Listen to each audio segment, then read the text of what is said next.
السلام عليكم ورحمة الله وبركاته.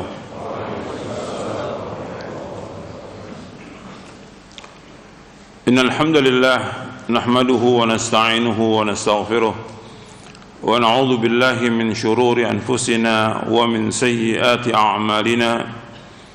من يهده الله فلا مضل له ومن يضلل فلا هادي له.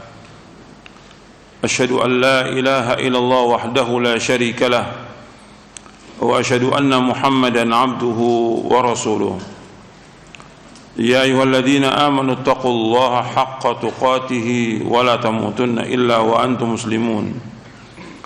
يا أيها الناس اتقوا ربكم الذي خلقكم من نفس واحدة وخلق منها زوجها وبث منهما رجالا كثيرا ونساء واتقوا الله الذي تساءلون به والأرحام إن الله كان عليكم رقيبا. يا أيها الذين آمنوا اتقوا الله وقولوا قولا سديدا يصلح لكم أعمالكم ويغفر لكم ذنوبكم ومن يطع الله ورسوله فقد فاز فوزا عظيما. أما بعد فإن أصدق الحديث كتاب الله وخير الهدي هدي محمد صلى الله عليه وعلى آله وسلم وشر الأمور محدثاتها وكل محدثة بدعة وكل بدعة ضلالة وكل ضلالة في النار. أيها الإخوة أعزكم kepada semua yang hadir, ikhwan dan akhwat yang mudah-mudahan dirahmati oleh Allah Ta'ala, dan kepada seluruh kaum muslimin yang mendengarkan kajian ini yang mudah-mudahan dirahmati oleh Allah Ta'ala. Alhamdulillah, kita bersyukur kepada Allah Subhanahu wa Ta'ala atas segala nikmat yang Allah karuniakan kepada kita, dan nikmat yang besar yaitu nikmat kita diberikan hidayah di atas Islam dan sunnah. Ikhwani fi din, azakumullah. Kita sebelum bahas lanjutan kajian kita, saya ingin mengulang pembahasan di buku ini, di Syarah Aqidah Ahlussunnah wal Jamaah, di poin yang ke-24. Sebelum kita lanjutkan kajian kita, saya akan mengulang kajian poin yang ke-24 tentang wajibnya mencintai dan mengagungkan Nabi Muhammad sallallahu alaihi wa ala alihi wasallam, dan larangan ghulu berlebih-lebihan.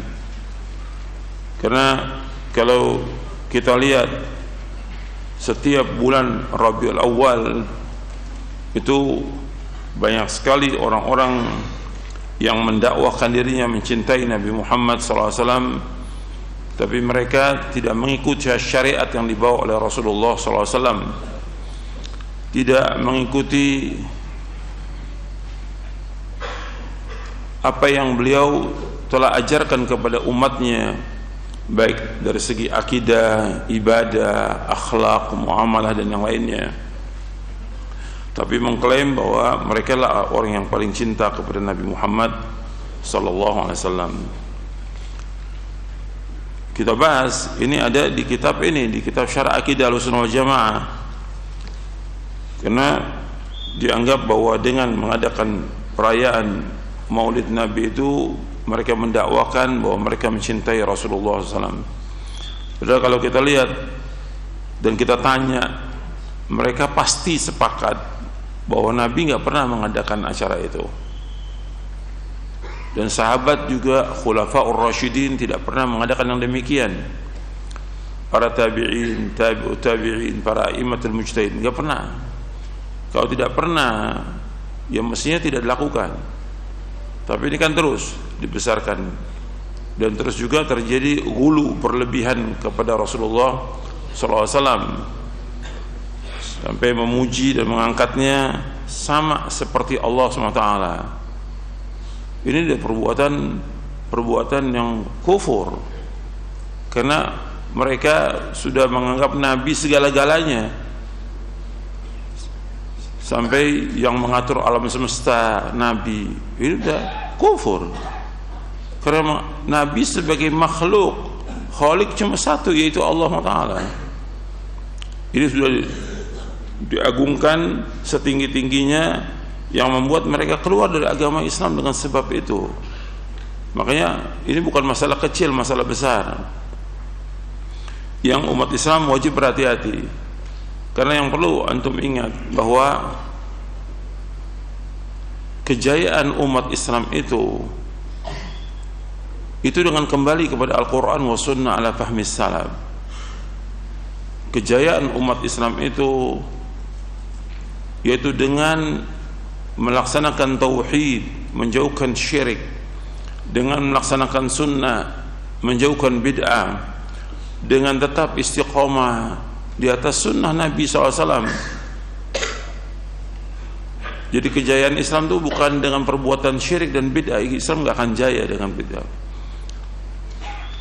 Jadi harus kembali kepada agama. Agama ini yaitu Al-Quran wa Sunnah ala fahmi salaf. Maka Nabi ketika menyebutkan sallallahu alaihi wasallam bahwa umat Islam ini akan ditimpa oleh Allah dengan kehinaan, dengan kerendahan, sampai mereka kembali kepada Al-Quran wa Sunnah ala fahmi salaf. Nabi menyebutkan SAW, sallallahu alaikum dhullan la yanzi'uhu hatta tarji'u ila dinikum. Allah akan memberikan kepada kalian, menguasakan kepada kalian kehinaan, dan Allah nggak akan cabut kehinaan itu yang ada pada umat Islam sampai mereka kembali kepada agama mereka. Itu agama yang dibawa oleh Nabi Muhammad SAW, agama yang murni, agama yang bersih dari syirik, agama yang murni dan bersih daripada bid'ah. Maka Nabi menyebutkan SAW dalam hadis yang sahih di dalam Sunan Ibnu Majah dalam muqaddimahnya, disebutkan taraktukum ala mithlil bayda lailuha kanahariha la yazighu anha ba'di illa halik. Aku tinggalkan kalian agama Islam ini dalam keadaan putih bersih, malamnya seperti siangnya, dan tidak ada yang berpaling dari yang putih bersih ini melainkan dia pasti binasa. Artinya Nabi tinggalkan Islam ini putih bersih, tidak ada bercak-bercak syirik, tidak ada bercak-bercak bid'ah, tidak ada bercak-bercak khurafat dan takhayul, tidak ada, bersih. Tidaklah berpaling dari yang putih bersih ini, maka orang itu pasti binasa. Jadi ketika orang itu menyimpang dari agama yang hak yang dibawa oleh Rasulullah, maka dia pasti binasa. Dan seperti hadis yang tadi, kalau yang hadis yang diriwayatkan oleh Imam Abu Daud, yang disahihkan oleh Syekh Albani dalam silsilah hadis as-sahihah di juz yang pertama, sallallahu alaikum dzullan la yanzi'u hatta tarji'u ila dinikum. Allah akan menguasakan kepada kalian kehinaan, dan Allah nggak akan cabut kehinaan itu sampai kalian kembali kepada agama kalian. Kondisi umat yang kita lihat sekarang ini kondisi terpuruk. Umat Islam mengalami kehinaan, mengalami kemunduran, dan segala macam sudah. Allah nggak akan angkat umat ini sampai mereka kembali kepada agamanya. Itu agama yang dibawa oleh Rasulullah SAW, yang sumbernya dua yang Nabi sudah sebutkan. Taraktu fikum amrayni lan tadillu ma tamassaktum bihima kitaballah wa sunnati. Kata Nabi SAW, aku tinggalkan kepada kalian dua perkara yang kalian tidak akan sesat selama kalian berpegang dua perkara itu, yaitu Al-Quran dan Sunnah.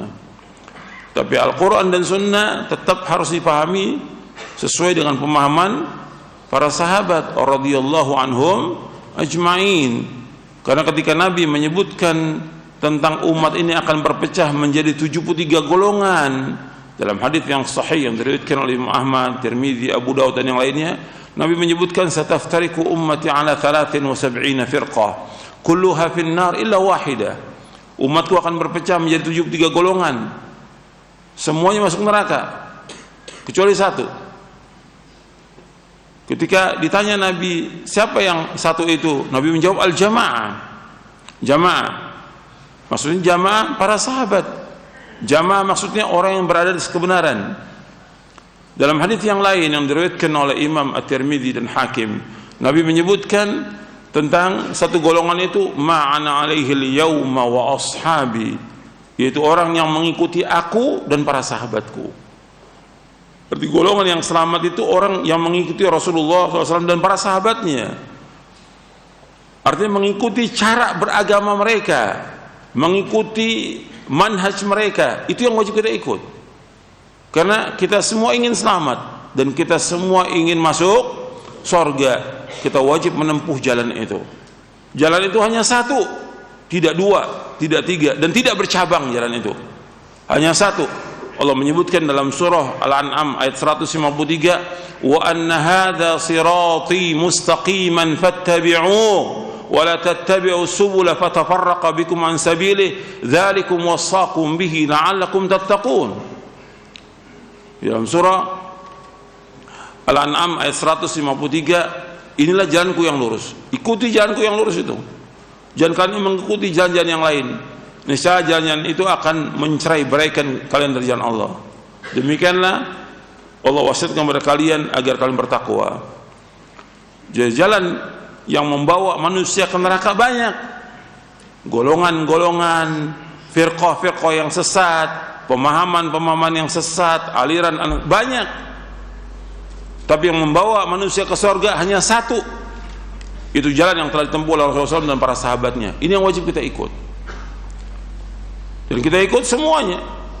Berkaitan dengan akidah, ibadah, akhlak, muamalah, semua ikut dengan apa yang dibawa oleh Rasulullah sallallahu alaihi wasallam. Makanya ini harus kita ingat itu, bahwa Rasulullah sallallahu alaihi wasallam sudah menjelaskan semua kepada manusia ini. Yang membawa manusia ke surga Nabi sudah jelaskan, yang membawa manusia ke neraka Nabi sudah jelaskan. Dalam hadis yang sahih yang diriwayatkan oleh Imam At-Tabrani dalam Mu'jamul Kabir, dari sahabat Abu Dzar radhiyallahu anhu, Nabi bersabda SAW, ma baqiya syai'un yuqarribu minal jannati wa yuba'idu minan nari illa wa qad buyyina lakum. Tidak tersisa dari agama Islam sedikit pun juga tidak tersisa. Apa saja yang membawa kalian ke surga sudah dijelaskan. Apa saja yang membawa kalian ke neraka sudah dijelaskan. Artinya sudah sempurna agama Islam ini. Yang membawa manusia ke surga Nabi sudah jelaskan lengkap semuanya. Yang membawa manusia ke neraka Nabi sudah jelaskan lengkap semuanya. Jadi nggak ada lagi yang tersisa dari agama ini. Kewajiban kita sebagai umat Nabi Muhammad SAW, apa kewajibannya? Ittiba. Kalau kita mengatakan kita cinta kepada Nabi Muhammad SAW, kewajiban kita untuk ittiba kepada beliau. Allah berfirman dalam surah Ali Imran di ayat 31, qul in kuntum tuhibbunallaha fattabi'uni yuhibbukumullah wa yaghfir lakum dzunubakum wallahu ghafurur rahim. Katakanlah, seandainya kalian cinta kepada Allah, ikuti aku. Ikuti siapa? Ikuti Rasulullah SAW. Niscaya Allah akan cinta kepada kalian dan Allah akan mengampuni dosa-dosa kalian, dan Allah Maha Pengampun dan Allah Maha Penyayang. Disuruh mengikuti Rasulullah. Kalau kalian cinta kepada Allah, ikuti aku. Kewajiban kita mengikuti Nabi Muhammad SAW, tidak mengikuti yang lain. Kita wajib ittiba kepada Rasulullah SAW, tidak mengikuti yang lain. Ketika manusia mengikuti yang lain, apakah dia seorang ustadz, kiai, habib, tokoh-tokoh masyarakat, atau pembesar-pembesar, atau penguasanya, maka mereka akan sesat dan akan menyesal nanti. Allah menyebutkan di dalam akhir surah Al-Ahzab. Antum lihat di akhir surah. Jadi mereka ketika dimasukkan ke dalam neraka, mereka inna ata'na sadatana wa kubara'ana fa'adhalluna sabila. Sesungguhnya kami dulu mengikuti tokoh-tokoh kami, pembesar-pembesar kami, lantas mereka menyesatkan kami dari jalan Allah.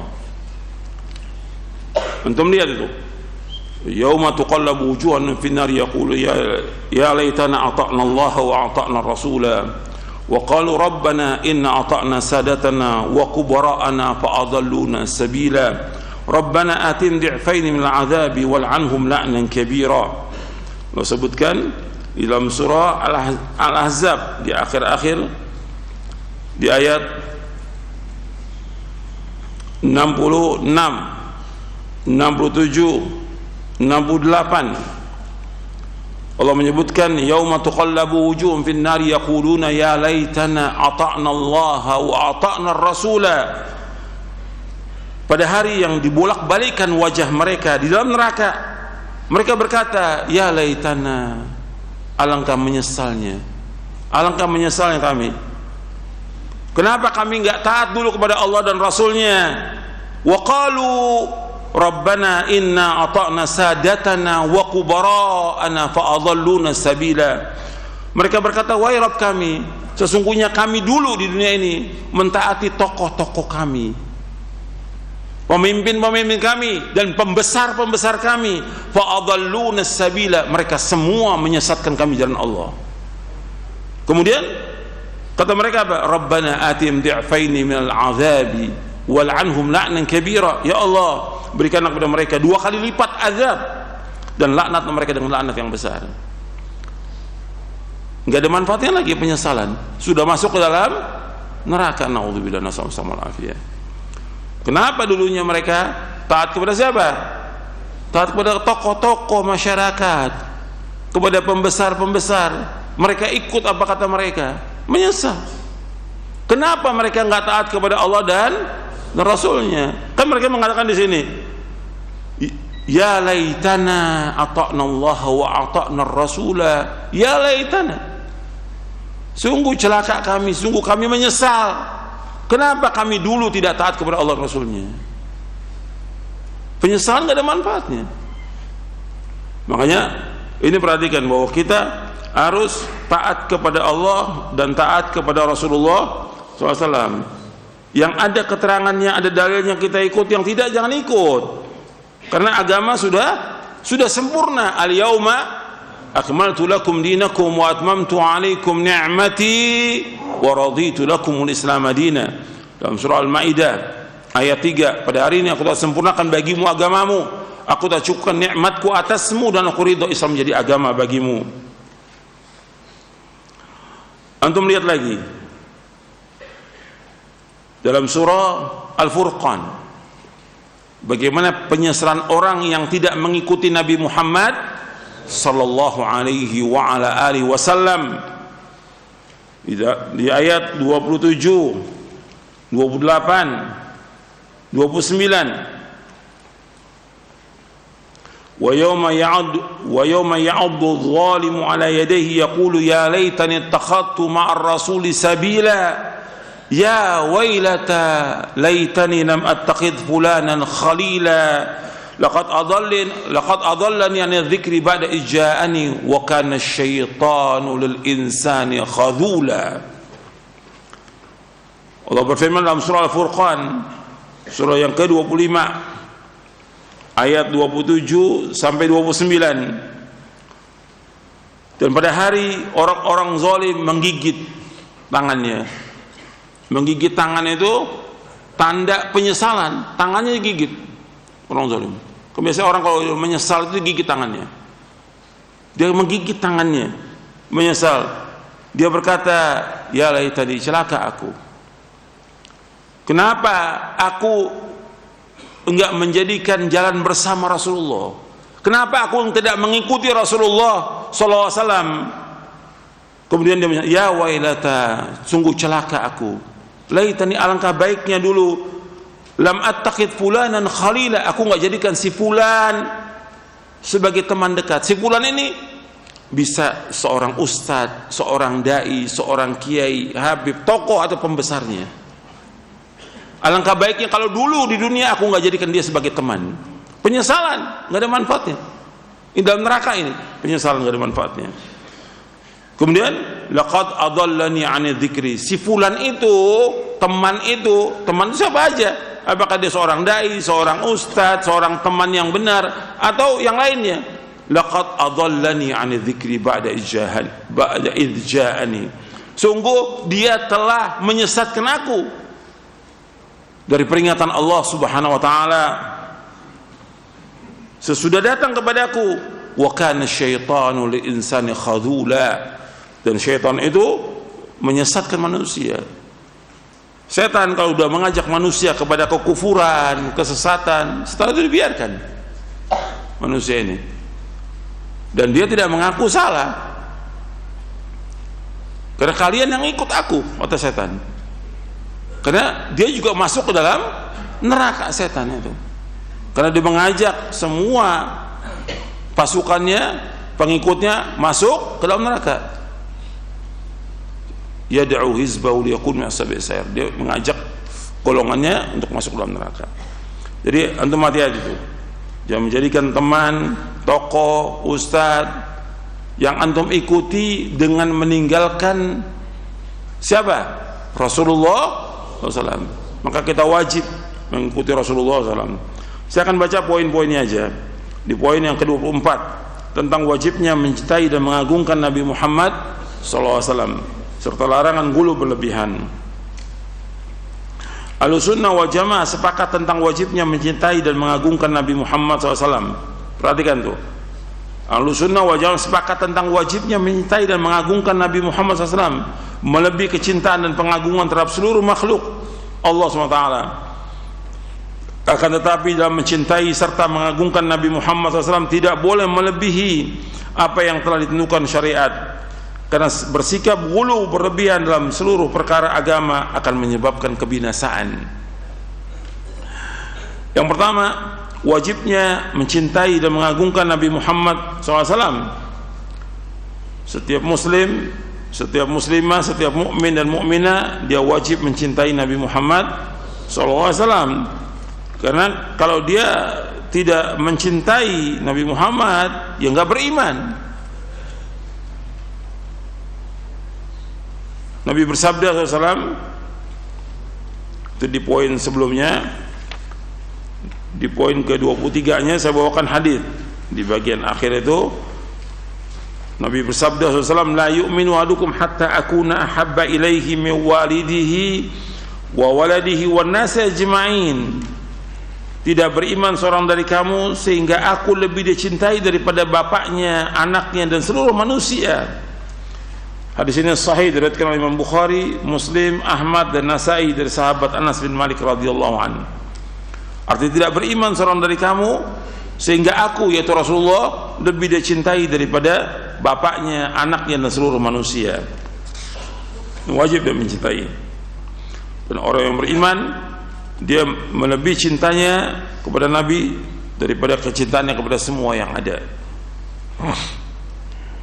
Itu yang pertama, tentang wajibnya mencintai. Dan orang kalau sudah mencintai Nabi Muhammad SAW, kemudian dia melaksanakan perintah-perintahnya, menjauhkan larangannya, maka dia akan mendapatkan manisnya iman.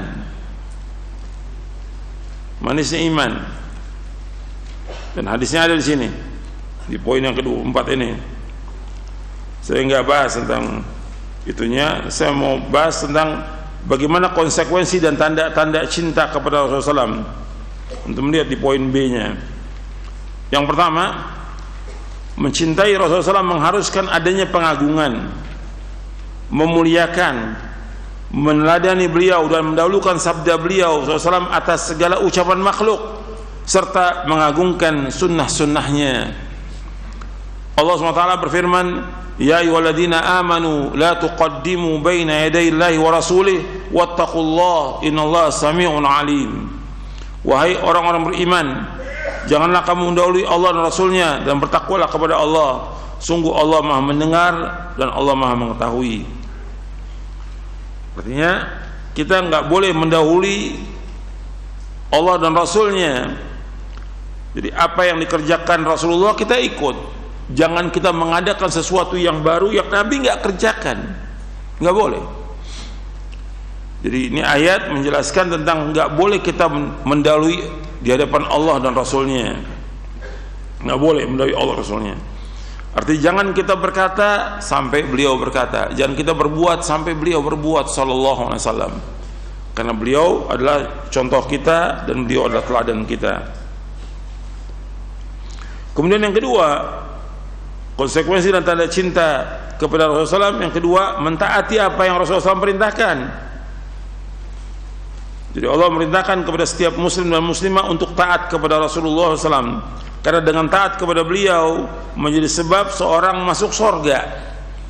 Allah berfirman di dalam surah An-Nisa di ayat 13, tilka hududullah wa man yuti'illaha wa rasulahu yudkhilhu jannatin tajri min tahtiha al-anhar khalidina fiha wa dzalikal fawzul azim. Itulah batas-batas Allah, itulah hukum-hukum Allah. Barang siapa yang taat kepada Allah Rasulnya, maka Allah akan masukkan ke dalam surga-surga yang mengalir di bawahnya sungai-sungai, mereka kekal dalamnya, dan itulah kemenangan yang besar.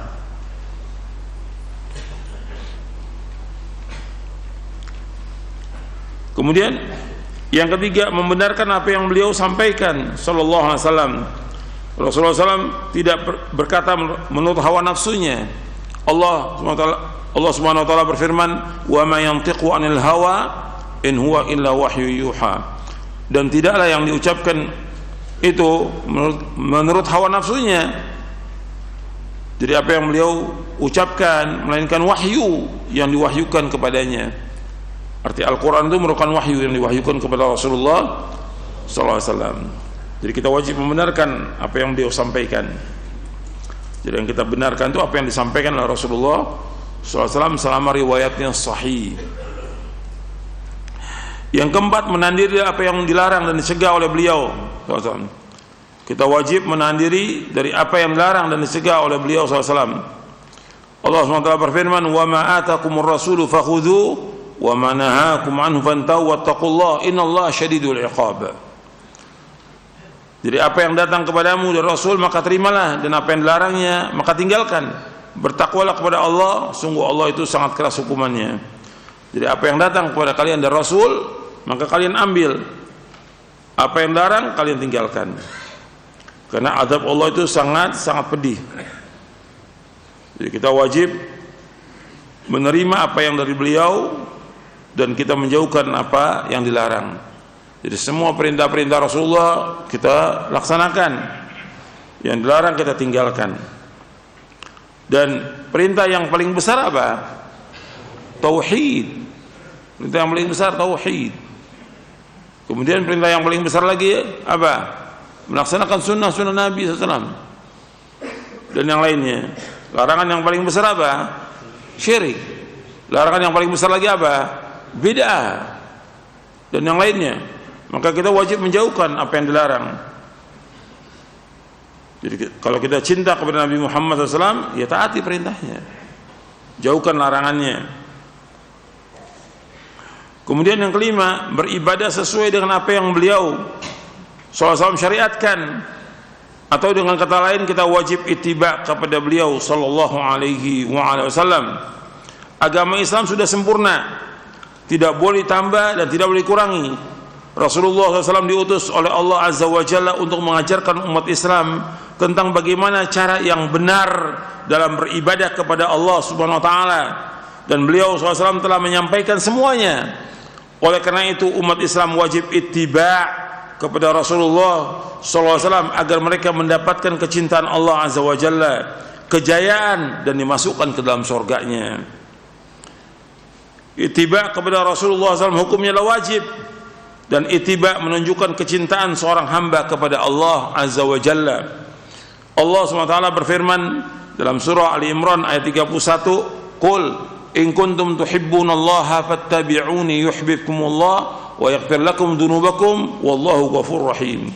Katakanlah seandainya kamu mencintai Allah, ikutilah aku, ikutilah Nabi Muhammad SAW. Niscaya Allah akan mencintai kamu dan mengampuni dosa-dosa kamu. Allah Maha Pengampun dan Allah Maha Penyayang. Surah Ali Imran ayat 31.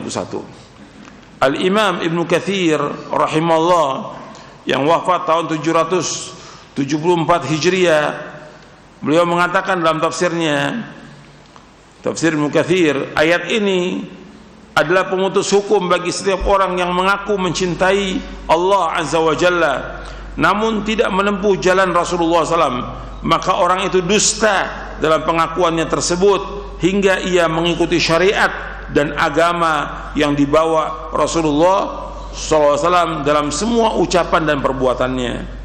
Nanti antum lihat dalam tafsir Ibnu Katsir di juz yang kedua halaman 32 cetakan Dar Thaibah. Di antara tanda cinta kepada Rasulullah SAW adalah dengan mengamalkan sunnahnya, menghidupkan dan mengajak kaum muslimin untuk mengamalkannya, serta berjuang membela as-sunnah dari orang-orang yang mengingkari as-sunnah dan melecehkannya. Termasuk cinta kepada Nabi SAW adalah menolak dan mengingkari semua bentuk bid'ah, karena setiap bid'ah adalah sesat. Kullu bid'atin dhalalah wa kullu dhalalatin finnar. Setiap bid'ah adalah sesat dan setiap kesalahan tempat neraka. Kullu bid'atin dhalalah wa kullu dhalalatin finnar. Setiap bid'ah adalah sesat dan setiap kesalahan tempat neraka. Ini yang bersabda siapa? Rasulullah SAW. Rasulullah mengancam jangan sampai kita berbuat bid'ah.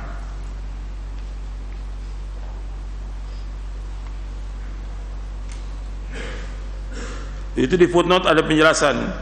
Sebagian contoh-contoh bid'ah yang masih dilakukan kaum muslimin seperti perayaan dan peringatan Maulid Nabi SAW, perayaan Isra Mi'raj, tawassul dengan orang mati, membangun kubur dan yang lainnya, semua itu tidak pernah dilakukan oleh Nabi SAW dan para sahabatnya radhiyallahu anhum ajma'in. Dr. Shalih bin Fauzan bin Abdullah Al-Fauzan hafizahullah menjelaskan dalam kitabnya, termasuk mengagungkan beliau SAW adalah mengagungkan sunnahnya dan berkeyakinan tentang wajibnya mengamalkan sunnah tersebut, serta meyakini bahwa sunnah beliau telah menduduki kedudukan kedua setelah Al-Quran Karim dalam hal kewajiban mengagungkan dan mengamalkannya, sebab as-sunnah merupakan wahyu dari Allah Subhanahu wa ta'ala. Dalam kitab beliau Aqidatul Tauhid. Kemudian kita wajib mentaati beliau dan meneladani Nabi Muhammad sallallahu alaihi wasallam. Itu yang C, poin C, untuk melihat. Kita wajib mentaati beliau SAW dengan menjalankan apa yang diperintahkan, meninggalkan yang dilarang. Hal ini merupakan konsekuensi dari syahadat bahwa beliau adalah Rasulullah SWT. Artinya beliau utusan Allah SWT. Dalam banyak ayat Al-Quran Allah SWT memerintahkan kita untuk mentaati Nabi Muhammad SAW. Di antaranya ada yang diiringi dengan perintah taat kepada Allah, sebagaimana Allah berfirman, ya ayyuhalladzina amanu atii'ullaha wa atii'ur rasul. Wahai yang beriman, taatlah kepada Allah dan taat kepada Rasul. Dan taat kepada Rasul merupakan taat kepada Allah. Allah berfirman dalam surah An-Nisa ayat 80, "Man yuti'ir rasula faqad ata Allah wa man tawalla fama arsalnaka 'alaihim hafidha." Barang siapa yang mentaati Rasul, maka sungguhnya dia telah mentaati Allah. Dan barang siapa berpaling dari ketaatan, barang siapa yang berpaling dari ketaatan itu, maka ketahuilah kami tidak mengutusmu Muhammad untuk menjadi penjaga atas mereka. Surah An-Nisa ayat 80. Dan Allah juga mengancam, kalau Rasulullah sudah perintahkan satu perintah, nggak boleh kita menyalahi perintah itu. Untuk melihat surah An-Nur ayat 63. فَلْيَحْذَرِ الَّذِينَ يُخَالِفُونَ عَنْ أَمْرِهِ أَنْ تُصِيبَهُمْ فِتْنَةٌ أَوْ يُصِيبَهُمْ عَذَابٌ أَلِيمٌ. Maka adalah orang-orang menyalahi perintah Rasulullah SAW takut akan mendapatkan cobaan atau ditimpa azab yang pedih. Artinya hendaknya mereka takut jika hatinya ditimpa fitnah kekufuran, nifak dan bid'ah, atau siksa yang pedih di dunia, baik berupa pembunuhan, had, pemenjaraan atau siksa lain yang disegerakan. Allah telah menjadikan ketaatan dan mengikuti Rasulullah SAW sebagai sebab hamba mendapatkan kecintaan Allah dan ampunan atas dosa-dosanya.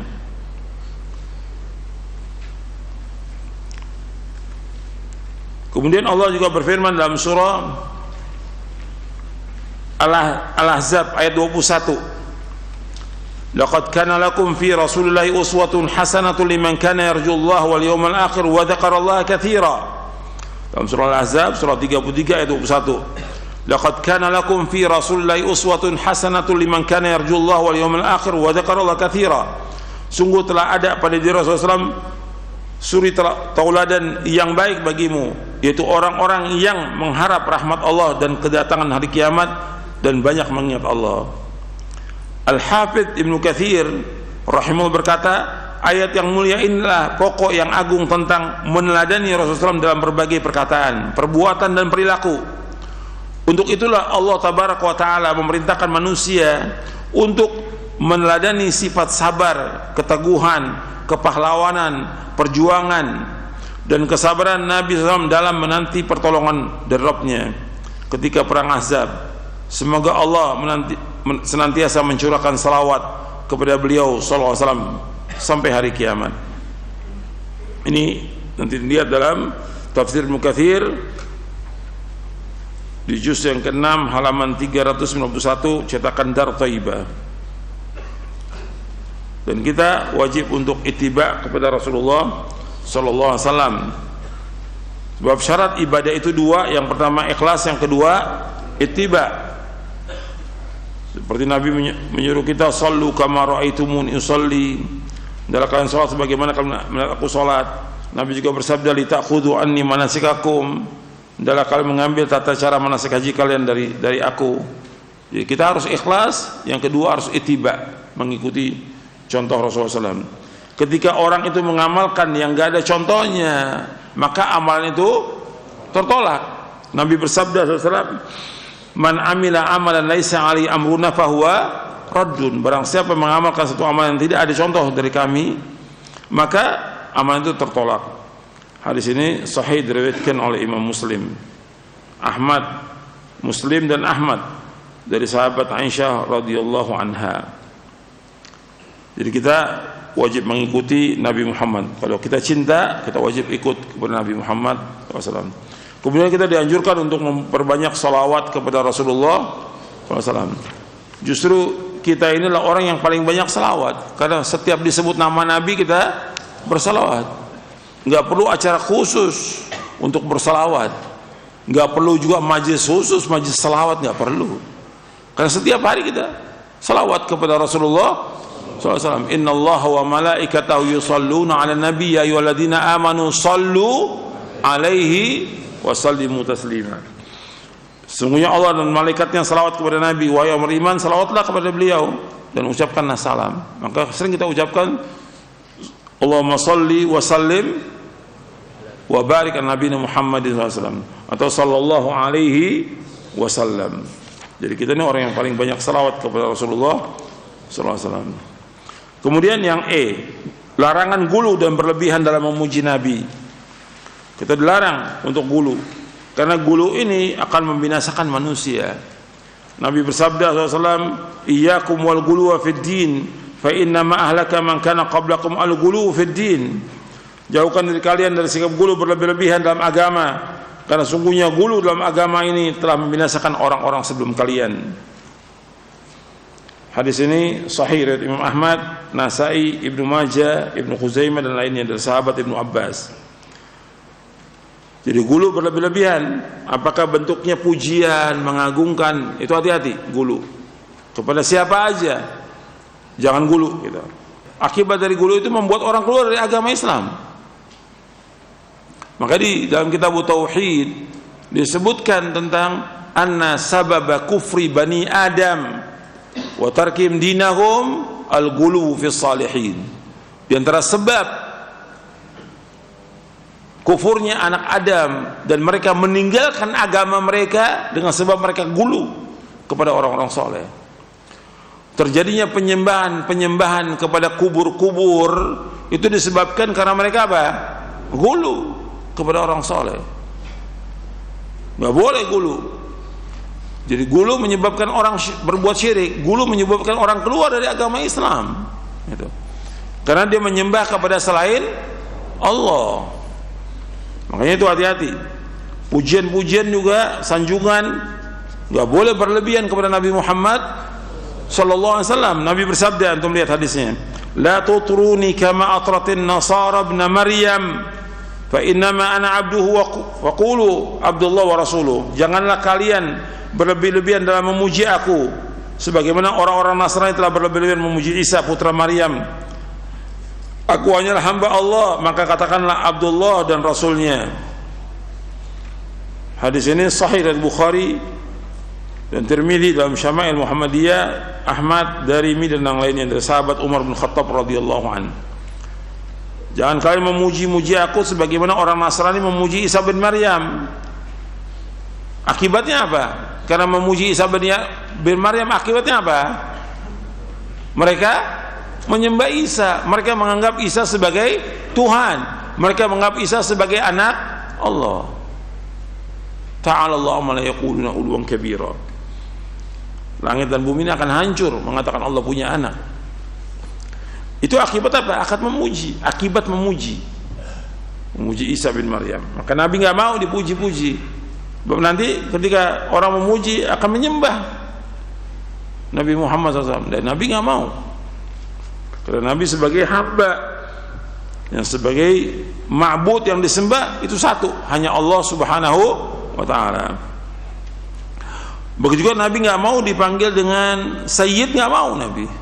Padahal Nabi berhak sebagai Sayyid. Abdullah bin Syekhir radhiyallahu anhu berkata, ketika aku pergi bersama delegasi Bani Amir untuk menemui Rasulullah SAW, kami berkata kepada beliau, engkau lah Sayyid. Maka spontan Nabi menjawab, As-Sayyidullah Tabarak wa Ta'ala.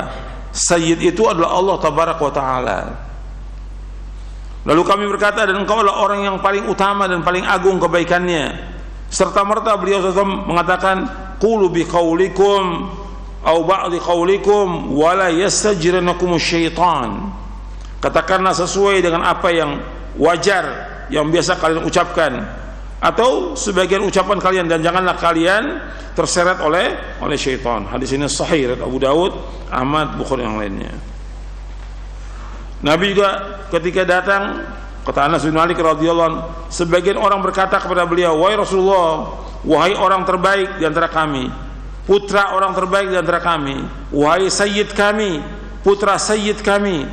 Maka seketika itu juga Nabi SAW bersabda, ya ayyuhan nas qulu biqaulikum wa la yastahwiyannakum syaitanu ana Muhammadun Abdullah wa rasuluh ma uhibbu an tarfa'uni fawqa manzilati allati anzalani Allahu azza wa jalla.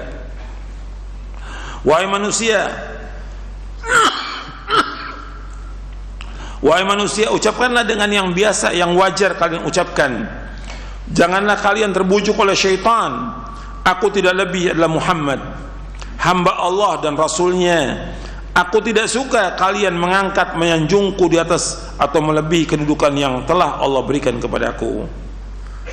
Jadi beliau tidak mau orang puji-puji dan sanjung-sanjung. Hadis ini sahih dari Imam Ahmad, Nasai dalam Amal Yawm wal Laila, dan Al-Lalikai dalam Syarah Usul I'tiqad Ahlus Sunnah wal Jamaah dari sahabat Anas bin Malik. Ya, Nabi tidak mau dipuji, nggak mau disanjung, karena akibatnya nanti apa? Orang akan menyembah beliau. Makanya konsekuensi cinta kepada Nabi SAW yaitu kita seperti yang saya sebutkan tadi, kita wajib beriman kepada beliau, kita wajib mencintai beliau, kita wajib mentaati beliau, kita wajib beribadah sesuai dengan apa yang beliau syariatkan, kita wajib membenarkan apa yang beliau sampaikan. Kemudian apa yang datang dari beliau kita ambil, apa yang larang tinggalkan. Kemudian kita nggak boleh gulu. Itu yang berkaitan dengan konsekuensi cinta kepada Nabi Muhammad SAW. Dan saya ada buku, punya buku tulisan tentang konsekuensi cinta kepada Nabi Muhammad SAW. Nanti antum bisa baca buku itu. Yang punya baca buku itu. Kemudian juga saya jelaskan tentang cinta kepada beliau antara sunnah dan bid'ah. Cinta kepada beliau antara sunnah dan bid'ah. Kemudian saya jelaskan juga di akhir tentang hukum mengadakan perayaan Maulid Nabi SAW. Saya bawakan penjelasan, dalil-dalil, dan juga penjelasan para ulama tentang masalah itu. Dan bagaimana sejarahnya, awalnya Maulid itu. Nanti anda melihat dalam buku Konsekuensi Cinta kepada Nabi Muhammad SAW. Sekarang kita akan lanjutkan kajian kita. Kita masuk poin yang ke 60. Kita masuk al-istisqa bil anwa, menisbatkan turunnya hujan kepada bintang.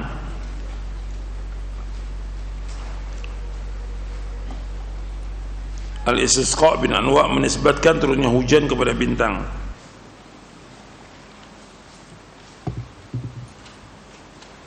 Secara bahasa,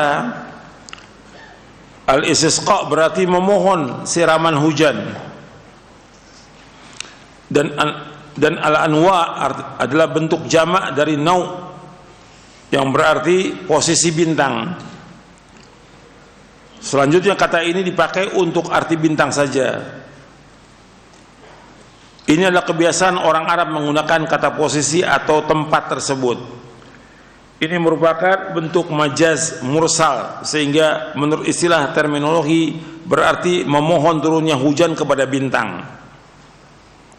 Maksudnya menisbatkan perbuatan itu kepada bintang, baik perbuatan menurunkan hujan atau perbuatan lainnya. Hujan adalah rahmat dan rezeki yang Allah SWT turunkan kepada makhluknya agar mereka bersyukur kepada Allah SWT. Allah yang menciptakan hujan dan Allah turunkan ke muka bumi sebagai karunia dan rahmatnya, maka kita wajib menisbatkan turunnya hujan kepada Allah SWT dan tidak boleh menisbatkan kepada bintang.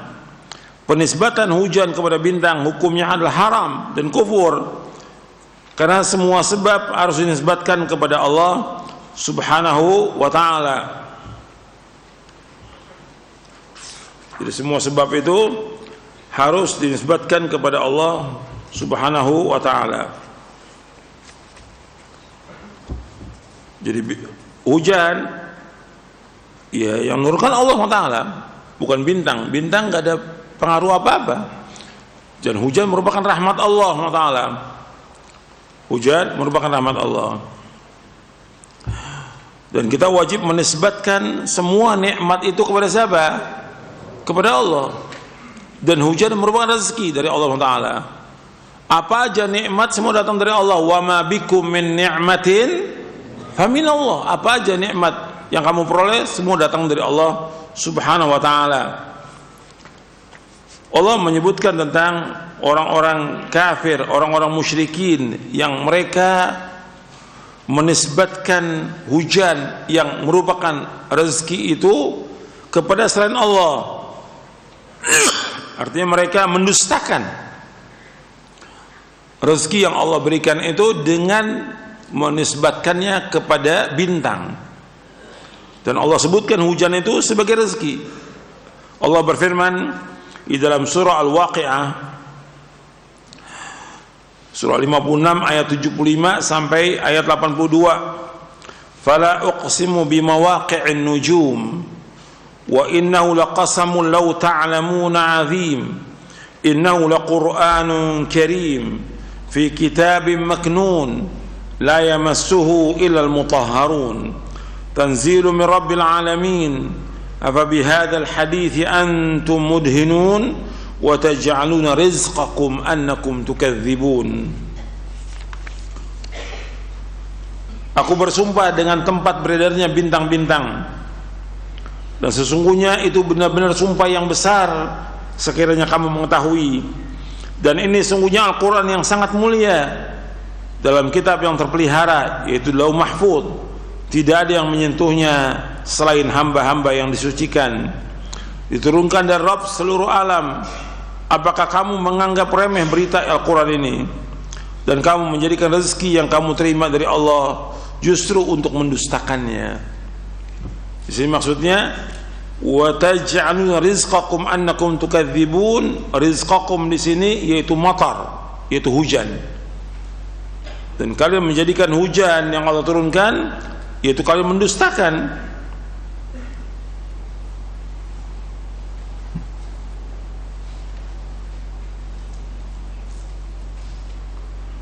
Dijelaskan oleh Syekh Abdurrahman bin Nasir As-Sa'di rahimahullah, kata beliau, dan kamu menjadikan rezeki yang kamu terima dari Allah justru mendustakannya, yakni karunia Allah berupa rezeki yang Allah berikan kepada kalian, justru kalian balas dengan mendustakan dan kufur, mengingkari nikmat Allah, sehingga kalian justru mengatakan kami diberikan hujan dengan bintang ini dan bintang itu.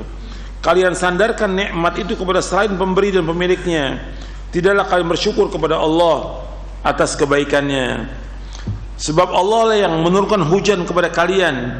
Bersyukurlah kalian supaya Allah tabaraka wa ta'ala menambahkan karunia-Nya kepada kalian. Ini karena pendustaan dan kekufuran itu merupakan pendorong untuk diangkatnya nikmat dan datangnya azab. Gitu. Nanti antum bisa lihat dalam Taisir Karimur Rahman fi Tafsir Kalamil Mannan ketika menafsirkan surah Al-Waqi'ah. Jadi yang dikatakan wa taj'aluna rizqakum annakum tukadzibun, rizq di sini maksudnya adalah hujan.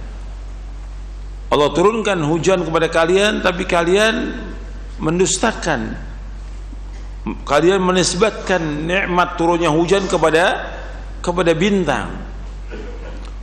Maksudnya kalian wajib menetapkan bahwa hujan itu dari Allah, karena Allah yang menurunkan hujan. Dan umumnya kaum musyrikin juga demikian, mengakui hujannya itu dari Allah. Tapi sebagian mereka menisbatkannya kepada bintang. Allah berfirman dalam surah Al-Ankabut ayat 63, "Wala in sa'altahum man nazzala minas sama'i ma'an fahya bihil arda min ba'di mautiha la yaqulunna Allah qul alhamdulillah bal aktsaruhum la ya'qilun." Dan jika kamu bertanya kepada mereka, siapakah yang menurunkan air dari langit lalu dengan air itu dihidupkannya bumi yang sudah mati, pasti mereka akan menjawab Allah. Katakanlah segala puji bagi Allah, tetapi kebanyakan mereka tidak mengerti. Dalam surah Al-Ankabut ayat 63. Tapi kebanyakan mereka tidak berfikir. Allah juga berfirman dalam surah An-Nahl di ayat 83, "Ya'rifuna ni'matallahi tsumma yunkirunaha wa aktsaruhumul kafirun." Mereka mengetahui nikmat Allah, kemudian mereka mengingkarinya, dan kebanyakan mereka adalah orang-orang yang ingkar kepada Allah. Ada kebanyakan mereka adalah orang-orang yang kafir. Mereka tahu nikmat Allah tapi mereka mengingkari nikmat itu. Orang yang menisbatkan hujan kepada bintang, pelakunya dianggap kafir, sebagaimana disabdakan oleh Rasulullah sallallahu alaihi wa ala alihi wasallam. Rasulullah dari Rabbnya bahwa Allah SWT berfirman, "Asbaha min ibadi mu'minun bi wa kafir, fa amma man qala mutirna bi fadli wa rahmati fadzalika mu'minun bi wa kafirun bil kawkab, wa amma man qala mutirna bi naw'i kadza wa kadza fadzalika kafirun bi mu'minun bil kawkab." Di antara hamba-hambaku ada yang menjadi beriman kepadaku, ada pula yang kafir. Adapun orang yang mengatakan kami telah diberikan hujan karena keutamaan dan rahmat Allah, maka itulah orang yang beriman kepadaku dan kafir kepada bintang. Sedangkan orang yang mengatakan kami diberi hujan dengan bintang ini dan bintang itu, maka itulah orang yang kafir kepadaku dan beriman kepada bintang-bintang. Hadis ini sahih Bukhari Muslim dari sahabat Zaid bin Khalid Al-Juhani. Dan ini sudah kita bahas pada pekan yang lalu hadisnya. Ada di bab ke-59.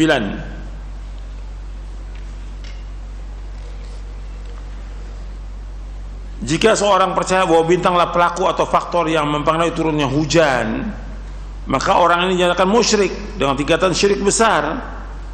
Dan jika ia percaya bahwa bintang menyertai turunnya hujan sehingga dapat dijadikan isyarat, walaupun dengan meyakini bahwa turunnya hujan itu dengan izin Allah Azza wa Jalla, maka perbuatan itu tetap haram dan pelakunya dinyatakan musyrik dengan tingkatan syirik kecil yang bertentangan dengan kesempurnaan tauhid. Menisbatkan sesuatu kepada selain Allah Azza wa Jalla sebagai pencipta, baik sebagai pelaku, faktor yang mempengaruhi atau faktor penyerta, adalah perbuatan syirik yang kini telah banyak tersebar di kalangan masyarakat. Inilah syirik yang sangat dikhawatirkan oleh Rasulullah SAW dalam salah satu sabda beliau SAW. Beliau bersabda SAW, "Thalathun akhafu ala ummati al-istisqa'u bil anwa' wa haifu sultan wa takdzibun bil qadar." Kata Nabi SAW, 3 hal yang sangat aku khawatirkan akan menimpa umatku. Yang pertama, al-istisqa' bil anwa', menisbatkan hujan kepada bintang-bintang. Yang kedua, wa haifu sultan, penguasa yang zalim. Yang ketiga, takdzibun bil qadar, pendustaan terhadap takdir. Hadis ini sahih, diriwayatkan oleh Imam Ahmad, Ibnu Abi Asim dari sahabat Jabir bin Samurah radhiyallahu an. Disahihkan oleh Syekh Al-Albani dalam Sahih Jami' Shaghir dan silsilah hadits as-sahihah. Jadi Nabi khawatir kepada umatnya tiga. Yang pertama, menisbatkan turunnya hujan kepada bintang. Yang kedua, penguasa yang zalim. Yang ketiga, mendustakan takdir. Perbuatan itu merupakan salah satu bentuk dari pengingkaran terhadap nikmat Allah. Artinya menisbatkan hujan kepada bintang, ini merupakan salah bentuk dari pengingkaran terhadap nikmat Allah Subhanahu wa taala. Dan sikap tawakal dan bergantung kepada selain Allah Azza wa Jalla. Selain itu, ia juga membuka peluang bagi munculnya berbagai kepercayaan yang salah dan rusak, yang pada gilirannya akan mengantarkan kepada kepercayaan penyembahan patung dan bintang. Inilah syirik dalam rububiyah, sebab di dalamnya terkandung penafian peniadaan ciptaan dari penciptanya, dan sebaliknya pemberian hak rububiyah kepada selain Allah Subhanahu wa taala. Jadi ketika orang menisbatkan turunnya hujan kepada bintang, berarti dia mengingkari penciptanya, yaitu Allah Subhanahu wa taala. Ini syirik dalam apa? Rububiyah, syirik dalam rububiyah.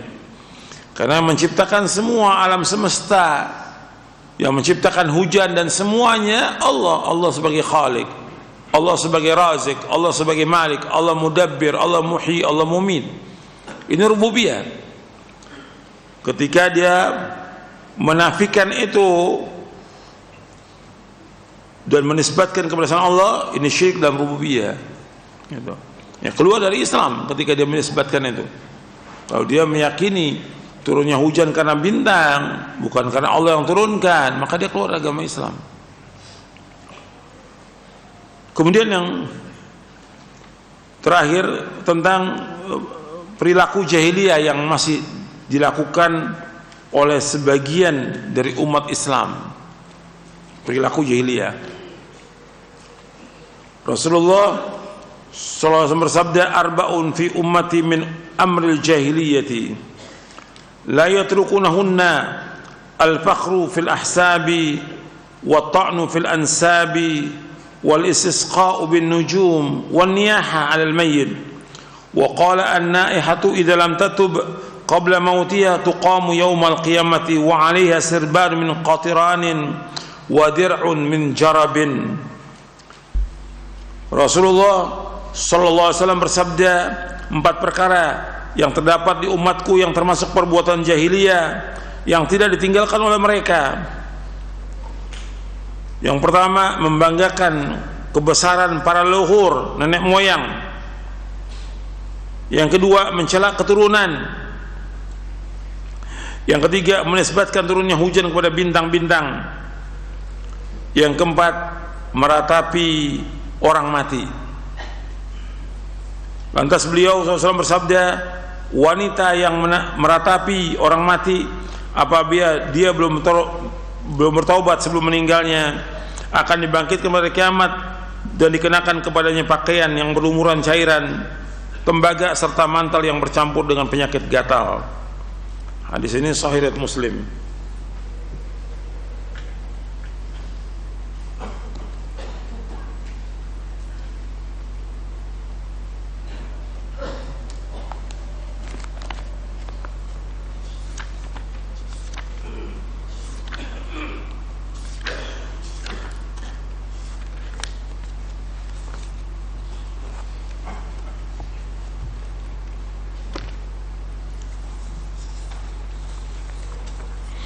Saya ulangi penjelasannya. Arba'un min ummati min amril jahiliyah la yatrukunahunna al-fakhru fil ahsabi wa ta'nu fil ansabi wal istisqa'u bin nujum wan niyaha wa qala an-naihatu ila idza lam tatub qabla mautiha tuqamu yawmal qiyamati wa 'alaiha sirban min qatiran wa dir'un min jarab. Ada 4 perkara yang terdapat pada umatku yang termasuk perbuatan jahiliyah yang mereka tidak meninggalkannya, artinya masih dilakukan oleh umat Islam. Yang pertama, al-fakhru fil ahsab. Al-fakhru fil ahsab, berbangga dengan nenek moyang.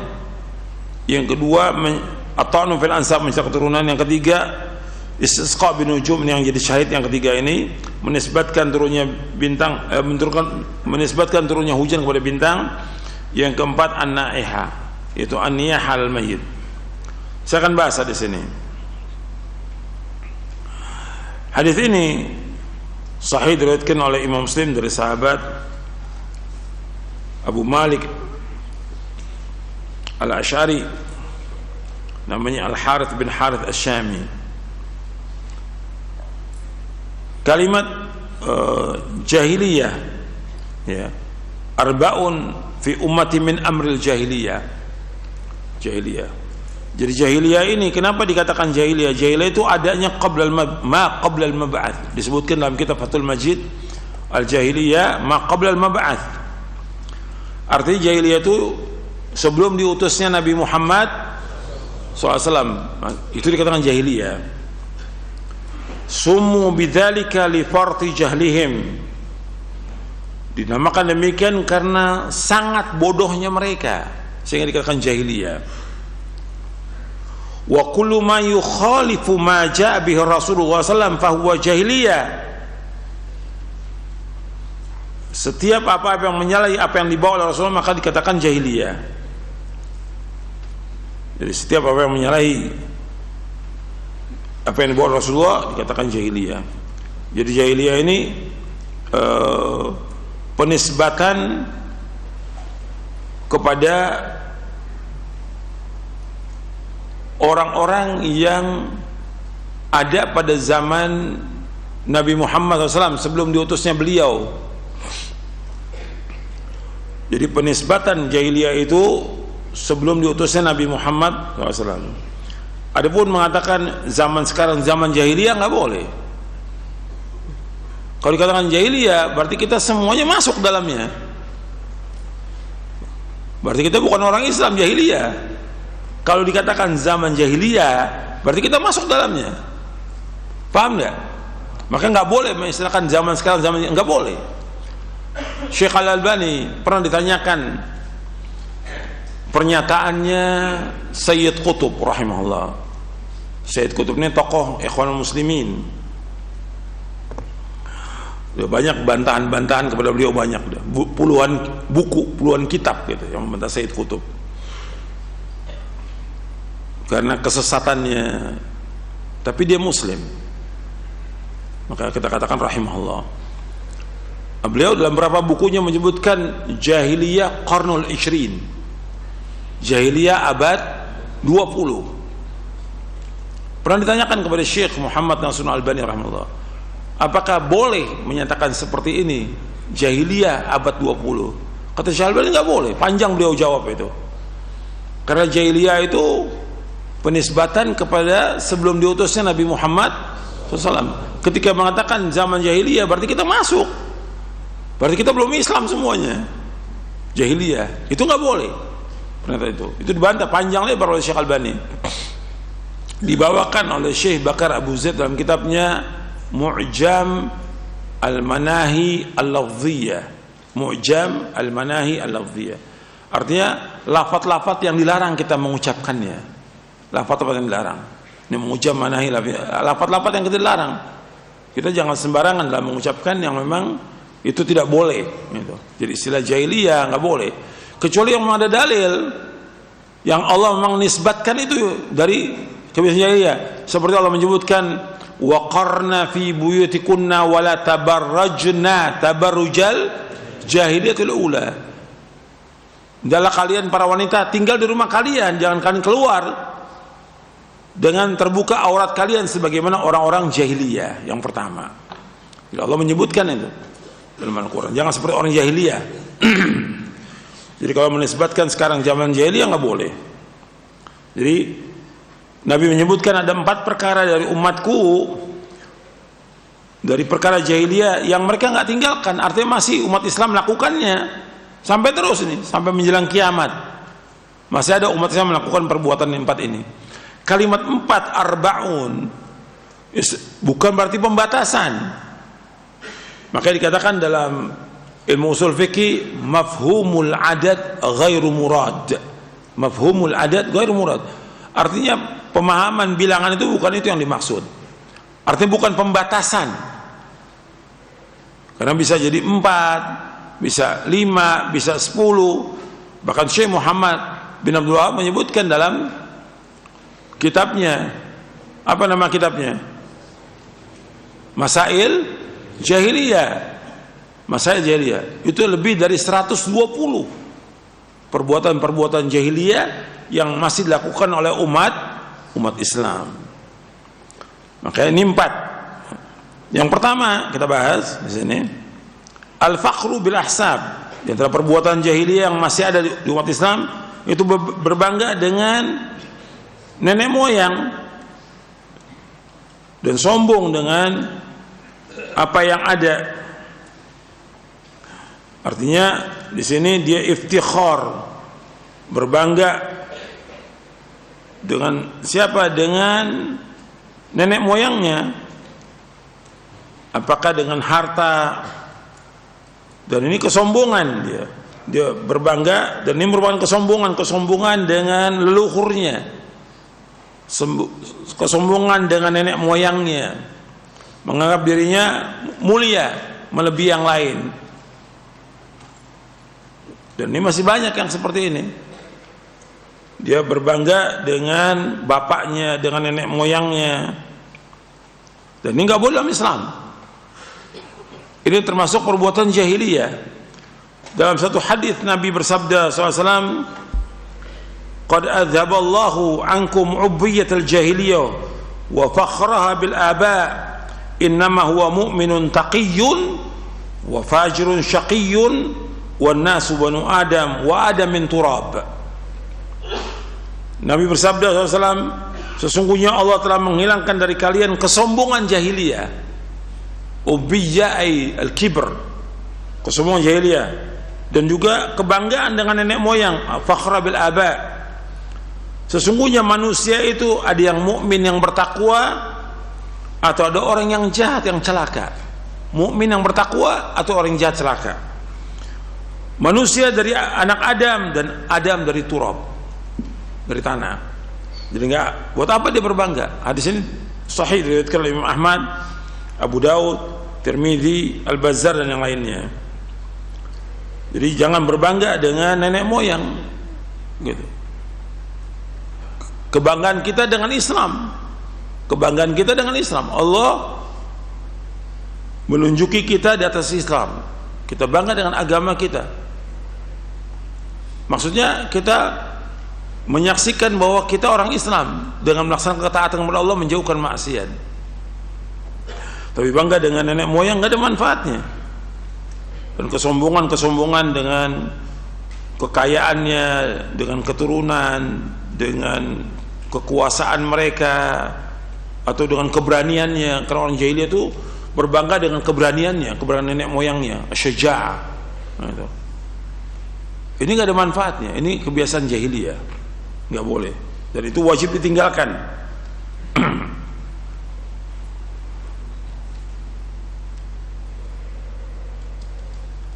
Dan al-hasab ini maknanya macam-macam, bisa makna as-saja'ah, bisa makna al-mal, bisa makna al-fasahah, bisa makna yang lain. Masa dia al-hasab ini. Kemudian yang kedua,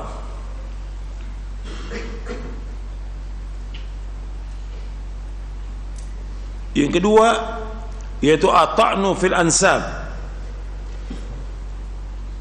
yaitu mencela keturunan. Orang kalau sudah berbangga dengan nenek moyangnya, dia akan mencela keturunan orang lain. Dia berbangga, dia sombong ya dengan bapaknya, dengan nenek moyangnya, dia mesti akan mencela orang lain. At-ta'nu fil ansab.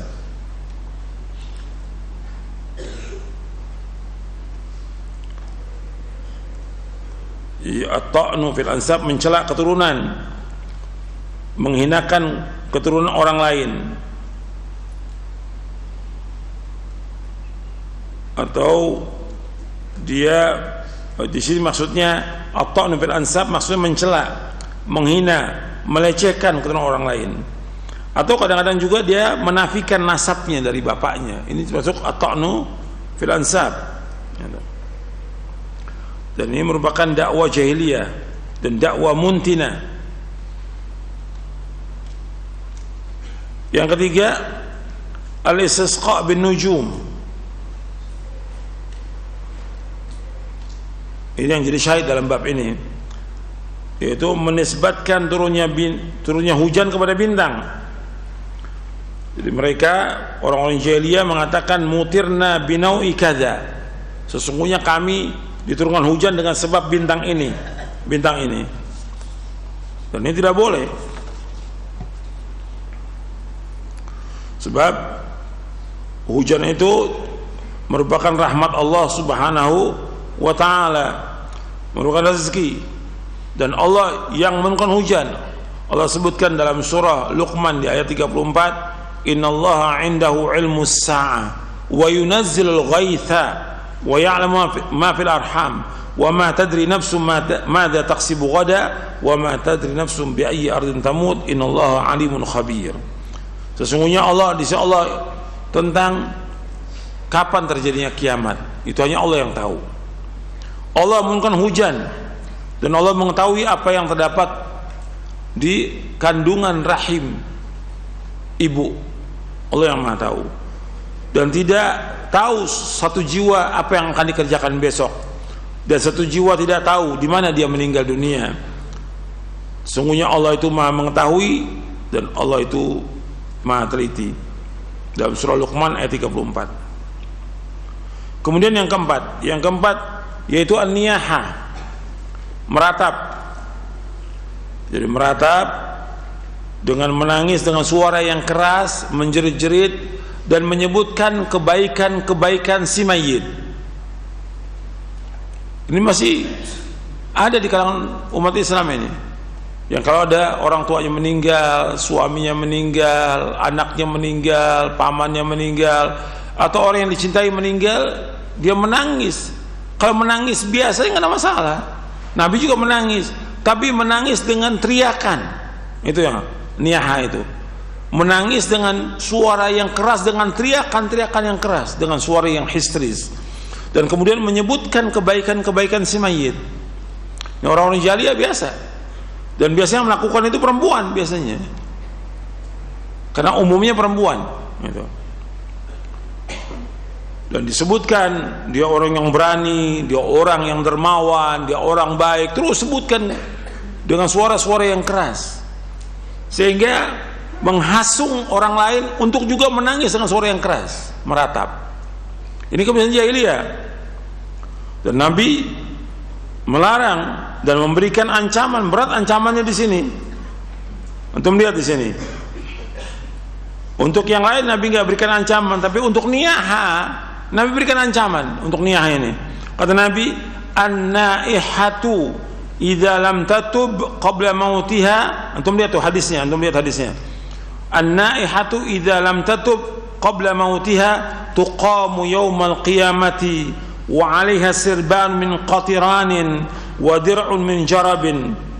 Kata Nabi SAW, wanita yang meratapi orang mati apabila dia belum tobat sebelum meninggal akan dibangkitkan pada kiamat dan dikenakan kepadanya pakaian yang berlumuran cairan tembaga serta mantel yang bercampur dengan penyakit gatal. Itu dia akan dimasukkan ke neraka kalau dia tidak taubat. Gitu. Jadi itu perhatikan tuh. Jadi niyaha ini berat hukumannya. Niyaha hukumannya berat. Jadi perempuan yang meratap atau laki-laki yang meratap itu berat hukumannya.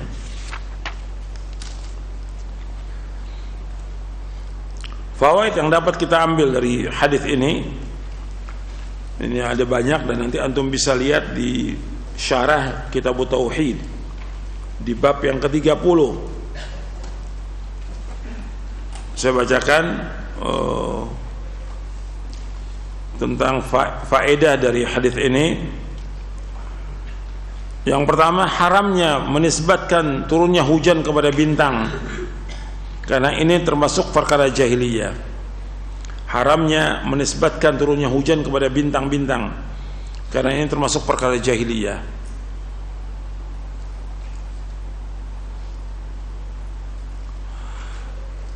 Yang kedua, 4 perkara jahiliyah yang disebutkan dalam hadis ini akan senantiasa dilakukan oleh umat Islam. 4 perkara jahiliyah yang disebutkan dalam hadis ini akan senantiasa dilakukan oleh umat Islam.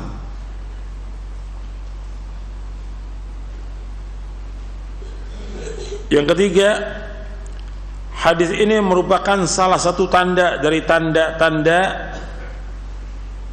kenabian Nabi Muhammad sallallahu alaihi wa ala alihi wasallam.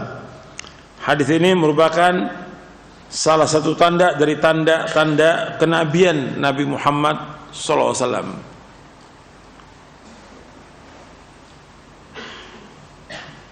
Maksudnya apa salah satu kenabian? Artinya Nabi ini menyebutkan sesuatu yang gaib, yang akan datang. Nanti akan terjadi, umat Islam mengerjakan begini, akan datang. Apa yang Nabi sebutkan terjadi, terbukti dilakukan oleh umat Islam. Maka ini namanya dalail an-nubuwah, bukti-bukti kenabian. Bahwa beliau seorang nabi, karena beliau tidak tahu yang gaib. Allah yang beritahu bahwa nanti umatnya akan melakukan perbuatan jahiliyah. Paham tidak maksudnya? Ini namanya dalail an-nubuwah, tanda-tanda kenabian. Yang keempat,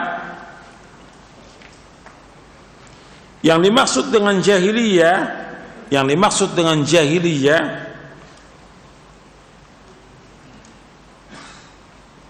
adalah sebelum diutusnya Nabi Muhammad sallallahu alaihi wasallam. Yang dimaksud dengan jahiliyah adalah perkara-perkara, yang dimaksud perkara jahiliyah adalah perkara yang dilakukan oleh orang jahiliyah sebelum diutusnya Nabi Muhammad sallallahu alaihi wasallam, yang menyelisih agama Islam yang beliau bawa. Jadi perkara jahiliyah adalah perkara yang dilakukan oleh orang jahiliyah sebelum diutusnya Nabi Muhammad SAW, yang menyelisih agama Islam yang beliau bawa.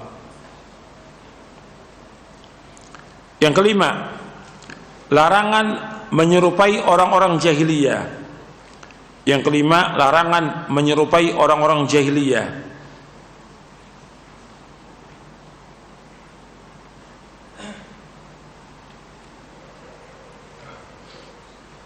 Yang keenam, diharamkan berbangga dengan nenek moyang dan keturunan, karena ini termasuk perkara jahiliyah. Diharamkan berbangga dengan nenek moyang dan keturunan, karena ini termasuk perkara jahiliyah.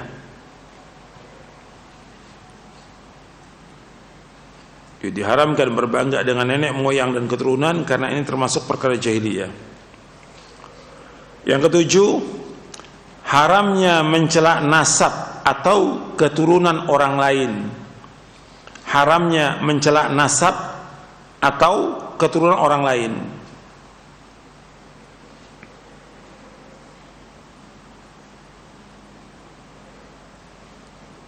Yang kedelapan, diharamkan meratapi orang mati. Yang kedelapan, diharamkannya meratapi orang mati.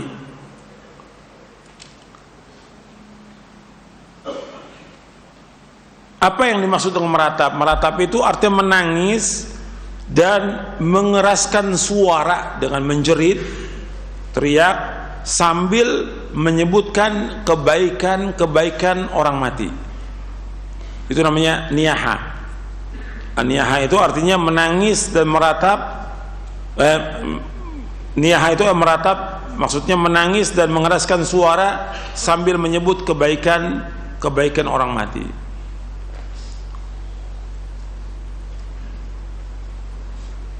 Ini seperti ini, perhatikan yang 8 ini.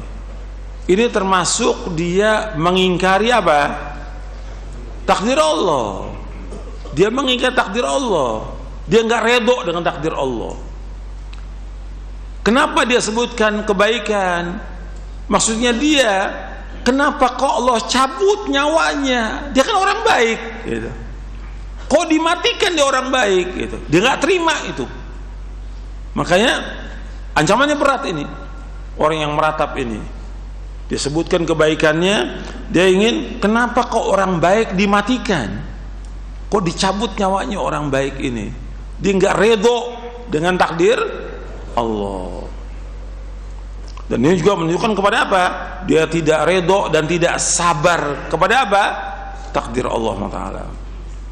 Yang kesembilan, penjelasan tentang balasan bagi orang yang meratap. Penjelasan tentang balasan bagi orang yang meratap. Itu berat tuh. Balasannya bagi orang meratap. Karena dia akan dikenakan pakaian yang berlumuran cairan tembaga dan mantel yang bercampur dengan penyakit gatal nanti di neraka, dimasukkan neraka. Ini. Itu ancamannya. Yang ke-10, meratapi orang mati adalah dosa besar. Meratapi orang mati adalah dosa besar.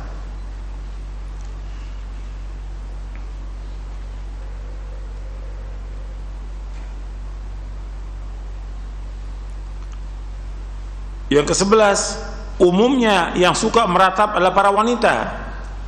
Umumnya yang suka meratap adalah para wanita. Dan hal ini tidak menafikan adanya laki-laki yang meratap. Umumnya yang suka meratap adalah para wanita. Dan hal ini tidak menafikan adanya laki-laki yang meratap. Yang ke-12, taubat bisa menghapuskan dosa. Taubat bisa menghapuskan dosa, walaupun dosa itu dosa besar. Taubat bisa menghapuskan dosa, walaupun dosa itu dosa besar. Oke, wajib kita bertaubat dan selalu bertaubat kepada Allah Subhanahu wa taala. Sebab di sini sebutkan an-naihatu idza lam tatub qabla mautiha. Wanita yang meratapi orang mati apabila dia belum bertaubat sebelum meninggal. Kalau dia belum bertobat akan dimasukkan ke neraka.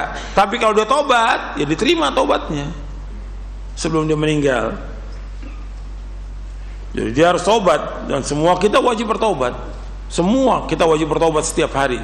Karena Allah berfirman, "Wa tubu ilallahi jami'an ayyuhal mu'minuna la'allakum tuflihun." Bertobatlah kalian orang yang beriman agar kalian menjadi orang-orang yang beruntung, orang-orang yang sukses, orang-orang yang bahagia. Yang terakhir, yang ke-13, seorang muslim terkadang ada padanya sifat jahiliyah. Seorang muslim terkadang ada padanya sifat jahiliyah, tetapi itu tidak menunjukkan bahwa dia kafir. Tidak menunjukkan bahwa itu kafir, tidak. Jadi ada orang muslim yang kadang-kadang ada perkara jahiliyah tapi tidak menunjukkan dia kafir. Nabi aja pernah berkata kepada Abu Dzar, "Inna fika mru'un jahiliyah." Padamu ada sifat orang jahiliyah. Karena ada ucapan dia yang mencela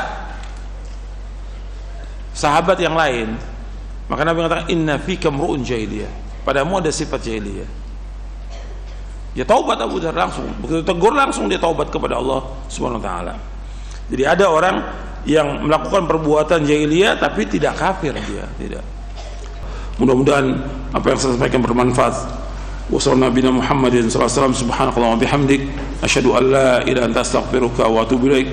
Assalamualaikum warahmatullahi wabarakatuh.